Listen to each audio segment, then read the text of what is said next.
First, let's import our MOGRT. Go to Essential Graphics. If you don't have it, go to Window and add it. Then click on the plus icon and select the MOGRT and press Open.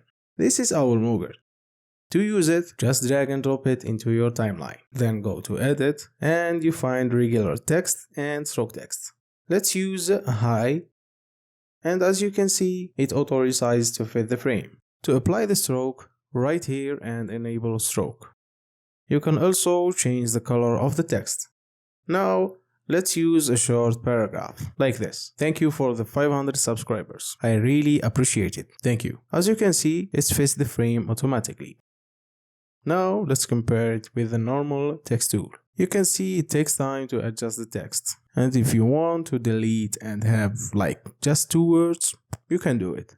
And it will resize automatically, making you faster.